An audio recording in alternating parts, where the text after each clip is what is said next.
Hello, everyone, and welcome to Now Spinning, the official podcast of the Lansing Community College Vinyl Record Club. We meet twice a month to listen to vinyl and talk about music. Stay tuned to learn about how you can get in touch with us and attend our meetings.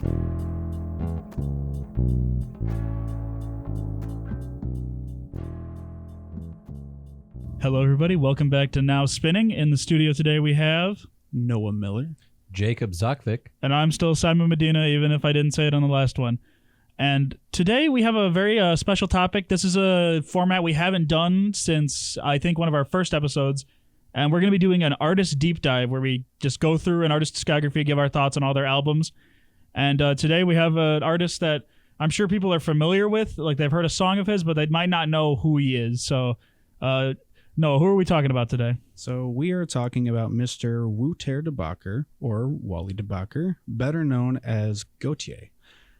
He had a very big song back in 2011 called Somebody I Used to Know, featuring Kimbra.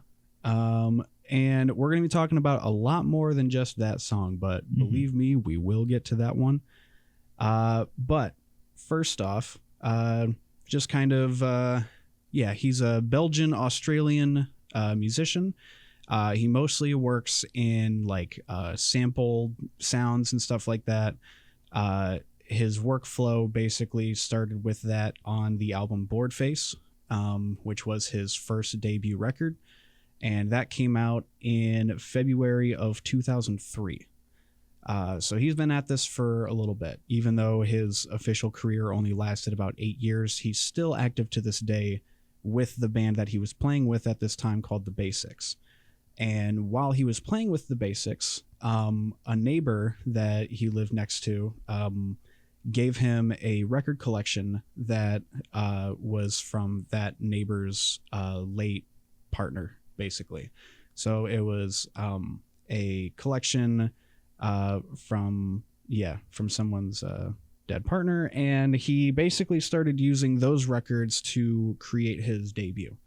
Using them as a sample library. Yes, basically. And so with Boardface, this album is kind of plants the seeds for what he would eventually do later on in his career. This is very much kind of him experimenting and sort of figuring out how he wants to write songs and create songs with other people's material. And a lot of on some of the songs, he doesn't even take the lead vocal. He has the sample take the lead vocal, like on it's a song True to You with Tina Turner, with the song Golden Eye, kind of taking the sample off of that one. There is something kind of interesting with this album. There's a song called The Only Thing I Know, which happens pretty early on in the track list. And he ends up bringing it back into his second album, Like Drawing Blood, about 3 years later. But we'll have a little bit more on that. Personally, one last thing on that is that I think it fits better on that album than it does here. Boardface is pretty dark. Just atmosphere on the songs, even the album art. Album art is very impactful for kind of getting a sense of how the album sounds and feels, and it's sort of what's getting across. It's the first moment that you get a sense of the tone. Yeah. It's literally the first thing you see. Yeah, pretty much. And if I remember right, if I'm sourcing this right, he found the album art. He found that painting in like a dumpster. It was just kind of like hanging outside of it. And he was like, that actually seems pretty cool. And that's sort of what he does with a lot of his projects, is that he'll take found art and then repurpose it, change it a little bit and put it into a different context. It's kind of what he did with Making Mirrors, his last album, is that he was going through this art portfolio. I think it was his dad's. And he found this piece. He took one part of it and like mirrored it so that it would match this other part. And then that became the album cover. He's very resourceful. Just a lot of his stuff is recycled, but in the best possible way. One more thing before we move on. Boardface, just in case anybody's interested and goes looking for it, not easy to find on streaming platforms. No. If you search it, there's might be something on YouTube and a couple sources like that. It's not really available from a super legit source, But you can go find it and listen to it. Just don't expect to find it on Spotify and the like. Yeah, it's not on Spotify, and there is a playlist on there that I've been using as sort of the source for this album to listen to it. Very cool. And then a couple years later, in I believe, let's do another take on that. A couple years later, in May of 2006, he releases "Like Drawing Blood," which features kind of one of his other bigger songs called "Heart's a Mess." And there's actually kind of a funny story with that one, is that when he was performing live around that time, that was like his big hit, and it was a very emotional song for a lot of people. And so when he finished a show, I forget where the show was, but after he walked off, the crowd was like going crazy, and then his agent was like, "Hey, you forgot to play Heart's a Mess." Yeah, that was your closer. You forgot to play that. And he's like, "Oh no, maybe I can go back out." And it's like, no, people are leaving the building. It's like, yeah, you kind of messed up, dude. There's just, he just forgot to play his biggest song. I just think that's really a really funny concept. But yeah, I mean, it's and another kind of interesting sort of foreshadowing for later is an interesting sample for that particular song is Deo, the Banana Boat song. It's a very minor part of it, kind of in the background. But yeah, it's there nonetheless. But yeah, some standout tracks from this one for me are "The Only Way," and then we have "Thanks for Your Time," "Learn a Little, Give and a Lovin'," all one word, and "Night Drive." Yeah. I wanted to talk a little bit about this album. This one, of the two that I listened to, which are the only two he's put out that are on streaming, this one was definitely my favorite. I really appreciate about this album is that no two songs on it are really doing the same thing. Like, he really gets a lot of use out of those samples. Like, just like from track to track, I wrote down, it goes from like, there's like an indie rock song, then there's like the trip hop thing, then there's like a song that does like a tango thing in it. There's a breakbeat song, there's like a Motown song. She's really just touching on all the bases here. Very much a student of music.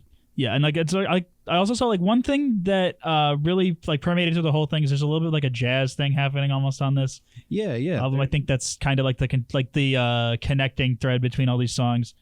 Yeah. There's he samples a lot of like jazz records. He's got he's got like Herb Alpert and Tijuana Brass, but then he's also got stuff like Herbie Hancock.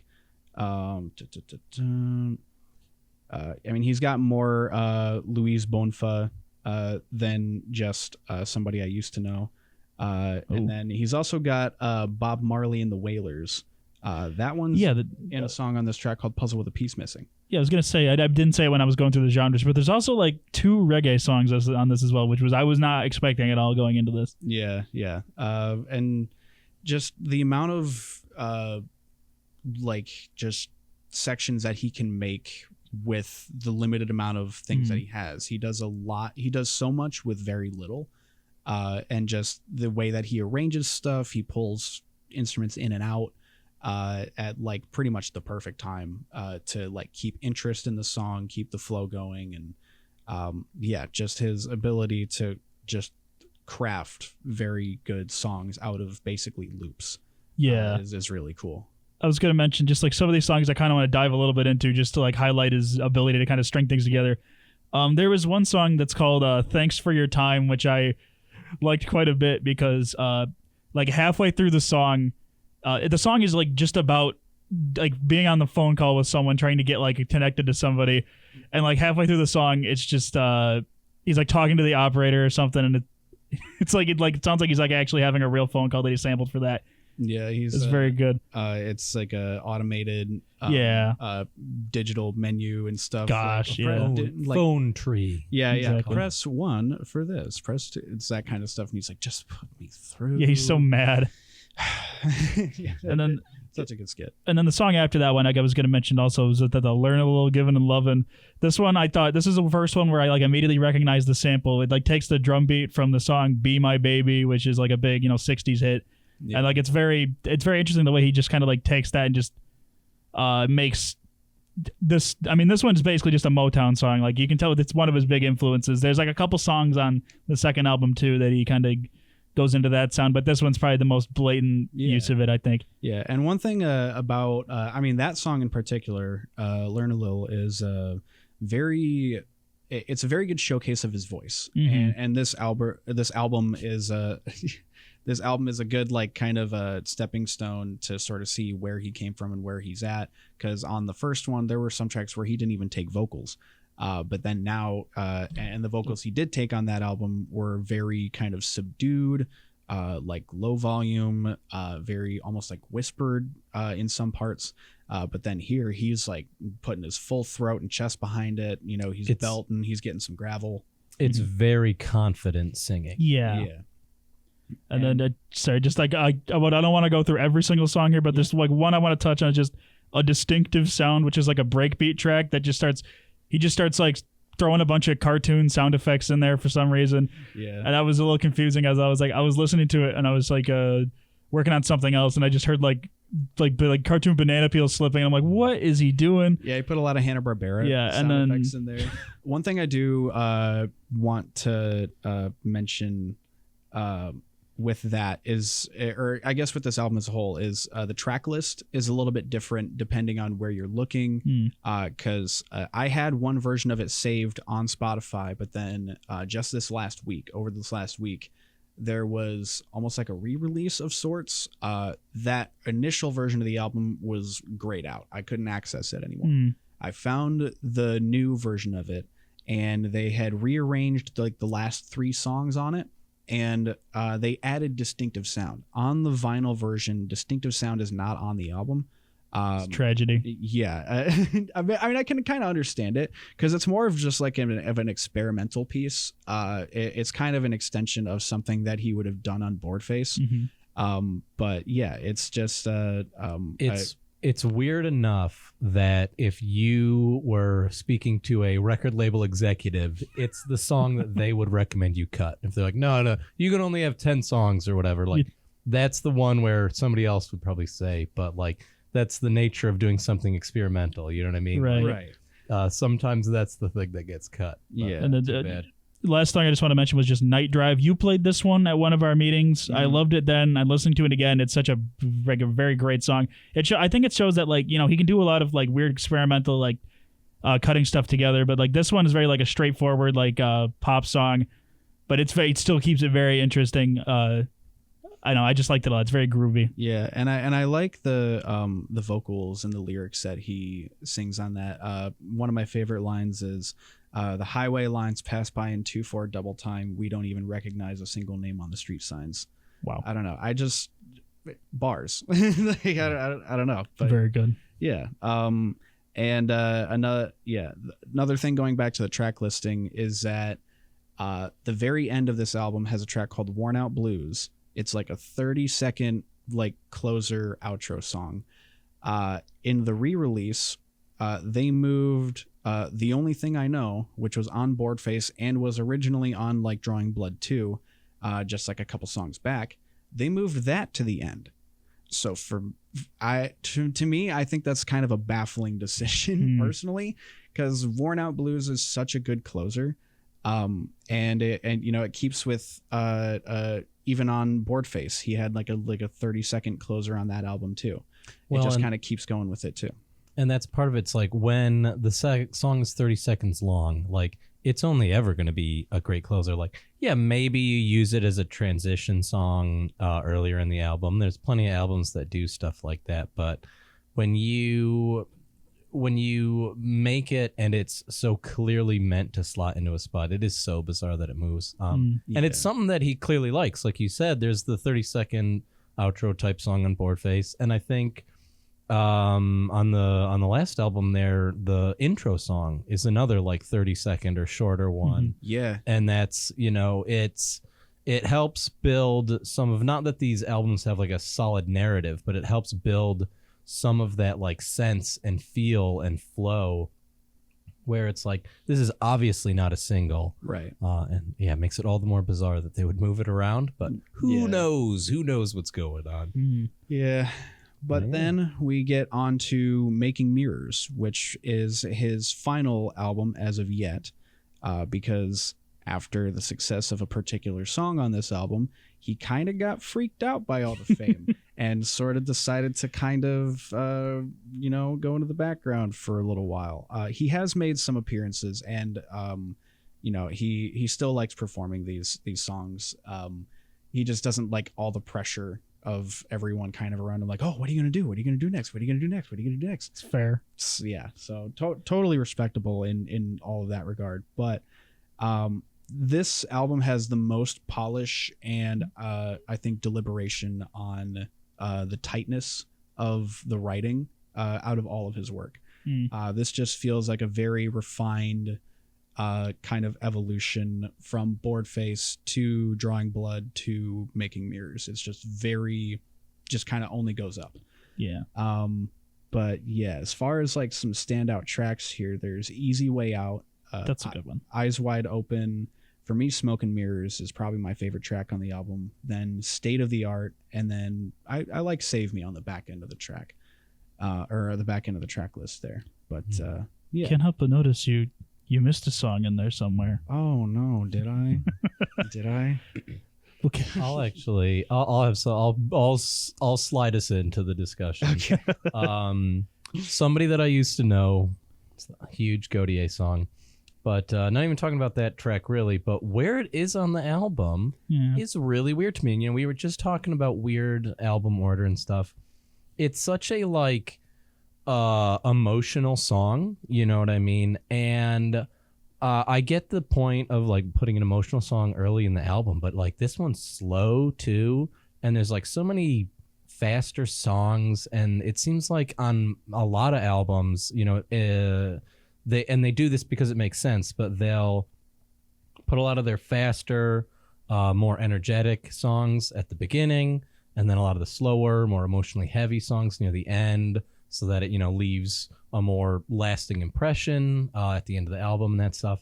And this one, it's like the song starts and you're like, the song before it's quite high energy, the song after it's decent high energy too, and you're just like, this does not feel like this was the right place to drop this. I don't know what happened there, and if they can take whatever creative decisions they like, but I when I listened to it, that was one of the first things I noticed, was like, what? Why is this? Yeah, it's strange placement. Yeah. My only thought about that is just, I guess maybe he probably wasn't expecting it to be like the big single it was. So he just like, I'll just put it in the album. And that's even if you separate it fully from its success. Again, it's just like, it's so much slower. It's so much more like emotionally deep.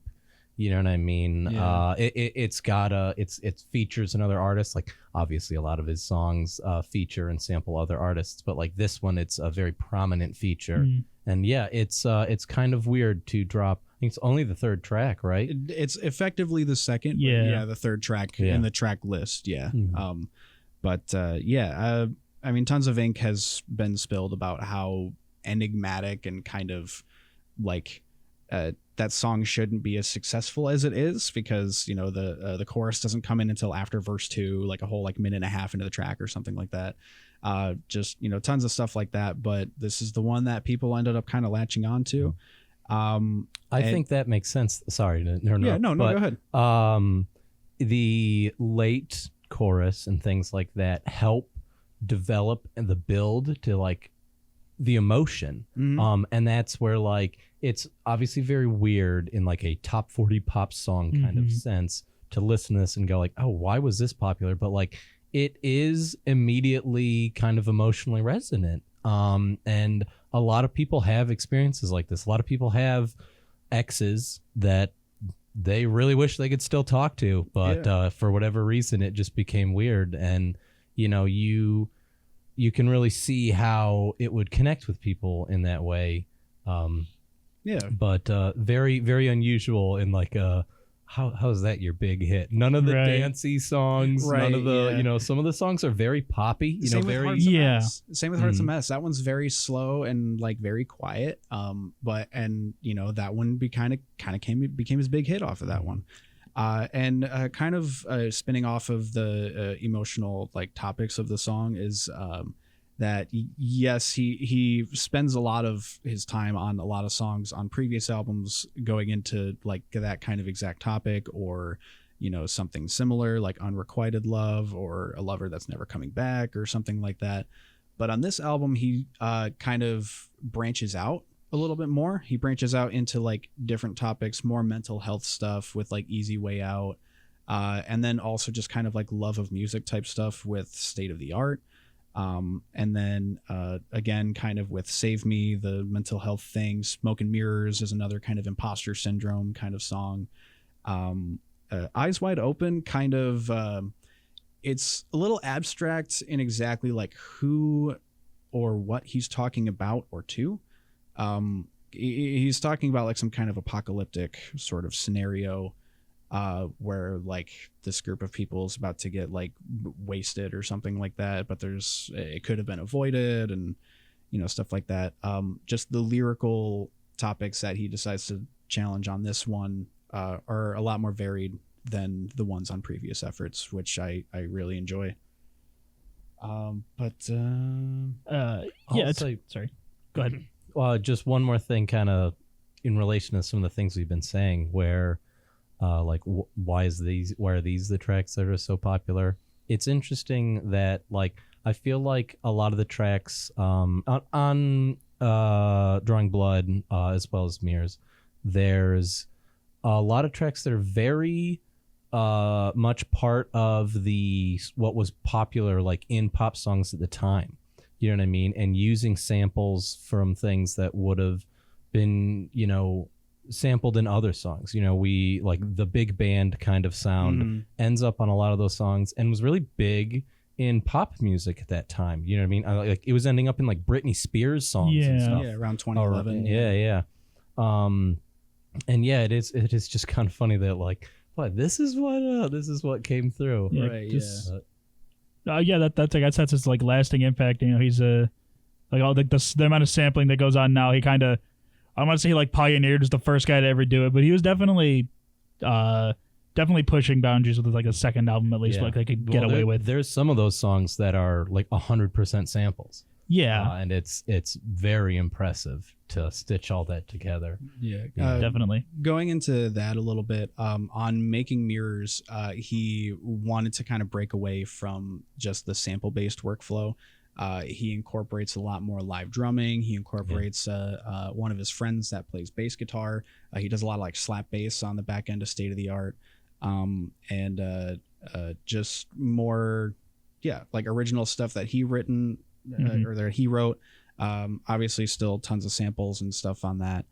And I mean, as far as that, I guess we can get into kind of the standout samples throughout his discography there. Yeah, I was just going to say, I wanted to highlight just one song off of this album. I want to say something about State of the Art. What was he cooking there? I'm still wondering about that, because it's like a reggae beat, but then his like all the vocals are just like pitched down a lot. Yeah. And he's talking about something. I don't know what's going on there. So the topic of the song is the Lowry Cotillion D575 electric organ. Yeah, all right. Yes, and it's featured very heavily throughout that song. Like he references it in the lyrics. I put the genie bass on so my left hand can play the choir. With 16-foot diapason, Lowry's patented orchestral symphonizer.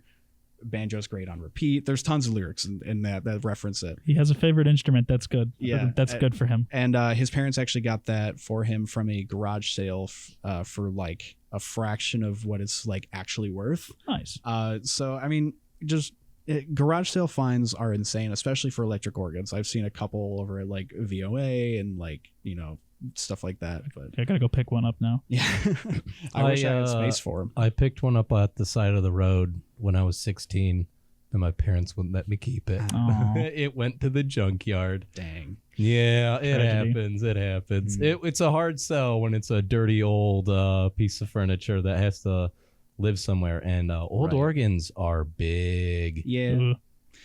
But answering like one of your other questions, as far as like the vocal effects, There's actually like little documentary short bits on YouTube. I mean, they're not shorts; they came out before shorts, but you know, they're like small documentary bits. He has one for Eyes Wide Open, State of the Art, a couple other ones. But on this one, he for the lyrics, he basically sang it at the same pitch, but then manually like auto-tuned it to different notes and the farther away that he got from the initial pitch, the more like artifacting and like swooping and stuff there would be in the vocal effects too. Right. He's not using a vocoder. He's actually pitching down in post from what to I make understand. It like a perfect pitch, but like keeping those artifacts in because it sounds cool. You know what I mean? Like that robot-y voice sound is perfect, especially for a song like State of the Art. You know what I mean? That is so focused on tech. Yeah. Interesting. But you said something about samples earlier. Yeah. Just touching on those real quick.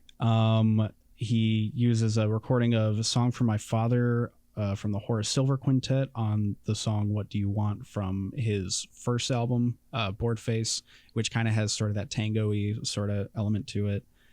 Noir Excursion has a Rendezvous from Dr. Zhivago, written by Maurice Jarre, and there's like some Miles Davis, and I believe there's a John Coltrane sample in there too. I don't know why I didn't write those on my notes here. But then, there's Lemon Tree, Herb Alpert, Tijuana Brass, Owner of a Lonely Heart, and Almost Like Love by Yes on A Distinctive Sound. Mm-hmm. And Be My Babies by the Ronettes from Learn a Little. Night Drive has What's Good from Lou Reed. Soul Shakedown, Bob Marley and the Wailers for Puzzle with a Piece. Oh, he samples himself on a song. So he has a bonus track for Making Mirrors called Dig Your Own Hole. And in the original track on Give Me a Chance, which is, a song initially dropped on the album, Making Mirrors, it samples Dig Your Own Hole. Giving Me a Chance samples Dig Your Own Hole, his own song. Nice. That's impressive. He can sample other artists, but he can sample himself too. It's on a different album? No, it's on the same album. He sampled his bonus track for the one album for an initial song on that same album. It's a power move. Yeah, yeah, power move. Yeah, I mean, go for it. If it works, it works. Very good. I think that does wrap it up for us today. That was a very good roundtable. I never knew that this guy put so much effort into like the samples and stuff. It's really very fascinating. Yeah, discography to listen to, especially his second album. That would be my recommendation if you listen to any of his records. Like Drawing Blood. Yeah. Like Drawing Blood's probably my favorite out of the three. Yeah, I agree. It's quite good.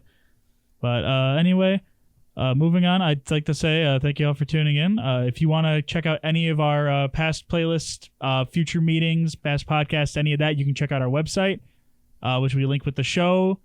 You'll find our schedule on there as well as any other information you'd want to know about the club. If you have any interest in music, whether you have own any records or not, you're welcome to come on in. Like I've said a couple other times, if you don't own any, it's fine. If you've been collecting your whole life, it's fine. The only requirement is you have to be willing to listen to some music you wouldn't listen to normally, and hang out with some very interesting people, very nice people. Thanks all for tuning in, and we'll see you next time. Bye-bye. Bye. Love you. Bye-bye.